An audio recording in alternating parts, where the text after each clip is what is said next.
उसके बाद हमने परफेक्ट कॉम्बिनेशन के फीचर्स किए, उसके बाद हमने price determination under perfect combination,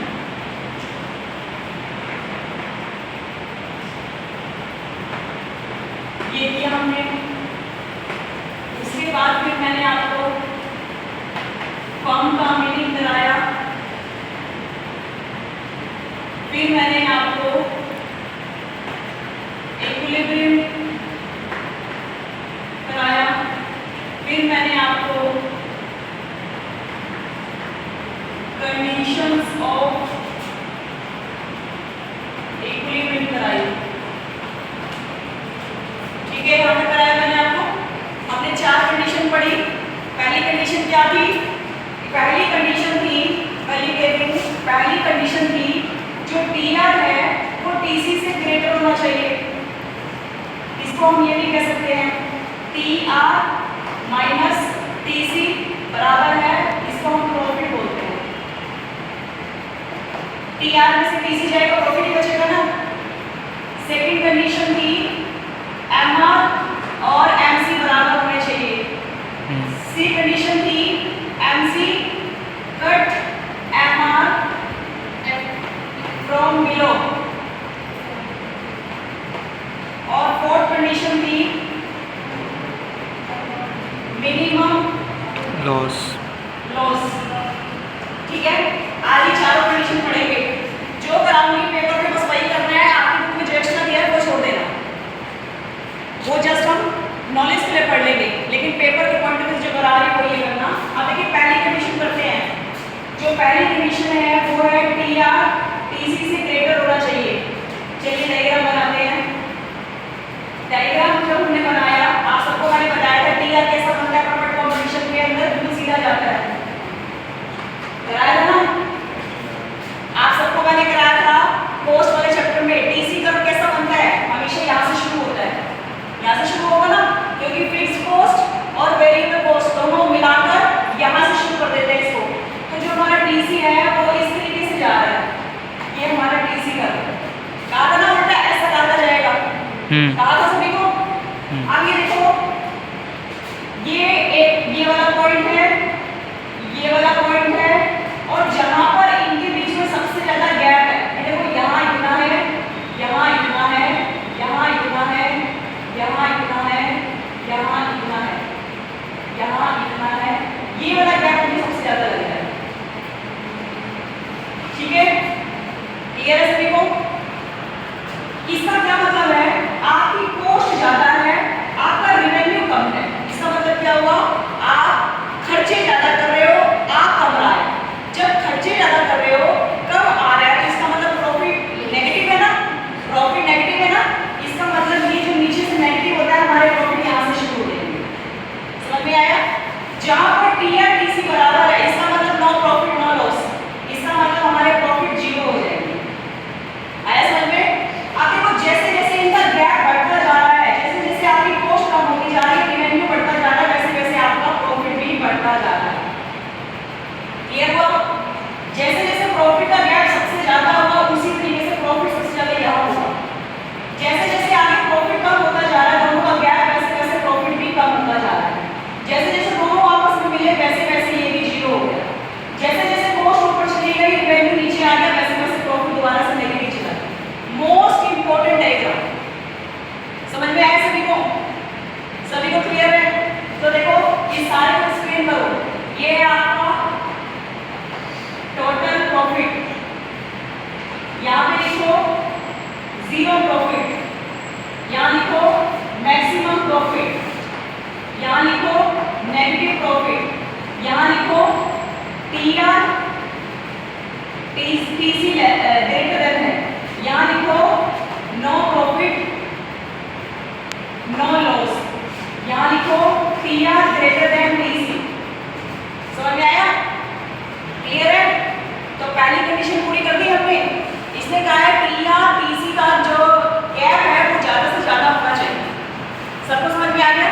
इस वाले डायग्राम में किसी को कोई प्रॉब्लम है तो नहीं। चलिए पहला डायग्राम तो हमने पूरा कर दिया। यहाँ पे हमने दिखाया TC बाई OX पर, और यहाँ हम दिखा रहे हैं क्या, क्वांटिटी।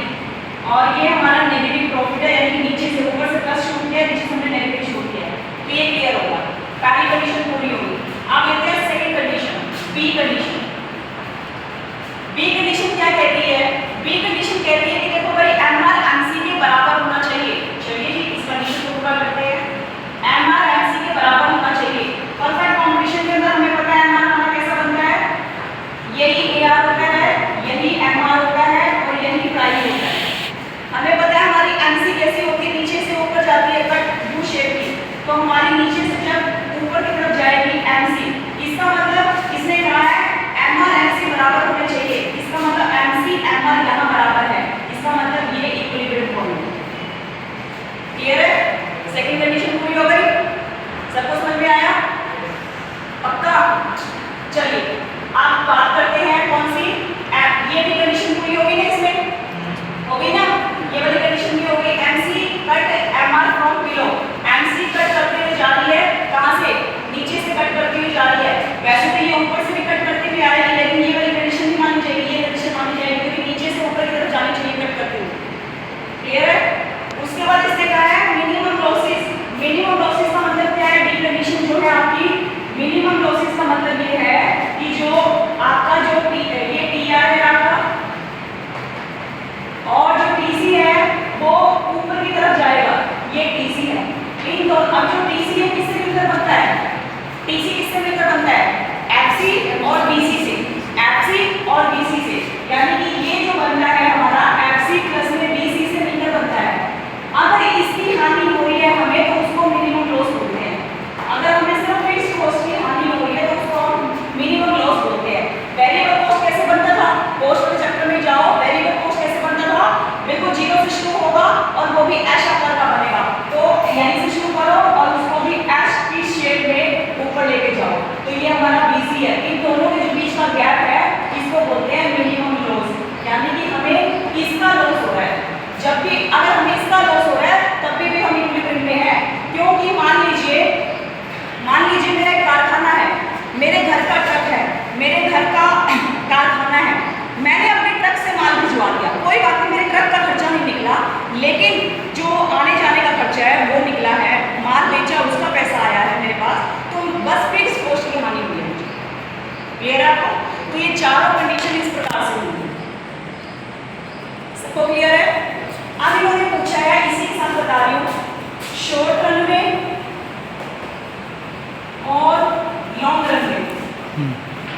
लॉन्ग रन में तो देखो यहाँ पर एक बात कही है कि जो शॉर्ट रन है, शॉर्ट रन में हमें 3 प्रकार के प्रॉफिट हो सकते हैं, super normal profit, normal profit, minimum loss. उसका कारण समझो अच्छे से, कैसे समझो क्या है। मान लीजिए 1000 फर्म थी, एक मार्केट के अंदर 100 फर्म थी, कितनी थी? 100 फर्म थी, क्योंकि free entry and free exit है। तो क्या हुआ, जो 100 थी उनमें से 20 चली गई, उन्होंने एग्जिट कर दिया, छोड़ के चली गई, तो अब कितनी बची? 80 बची। तो 80 को ये लगा कि 20 के जाने से हमें फायदा है, हमारे ग्राहक बढ़ जाएंगे, तो उनकी कमाई बढ़ने लगी। उनकी कमाई को बढ़ते हुए देखकर दूसरे लोगों को ये लगा कि हमें भी यही काम करना चाहिए, क्योंकि इसमें बड़ी अच्छी खासी कमाई है। तो अच्छी कमाई को देखकर वो भी आ गए। उसके आने से क्या हुआ, पहले से ज्यादा आ गए, सपोज 140 आ गए, अब टोटल 140 हो गए। तो क्या हुआ, उनके आने से अब इतनी सेल कम हो गई, क्योंकि ग्राहक इतने ज्यादा बढ़ गए हर किसी के उसमें, कि अब सेल बहुत ज्यादा कम हो गई, तो इसलिए मिनिमम लॉस हो गया। इसका मतलब क्या है, इस वाली मार्केट के अंदर ना तो आपको सुपर नॉर्मल प्रॉफिट होगा, ना आपको नॉर्मल मिनिमम लॉस होगा, आपको नॉर्मल प्रॉफिट होगा लॉन्ग रन में। क्लियर हुआ? समझ में आया सभी को? शॉर्ट रन में किसी भी प्रकार का प्रॉफिट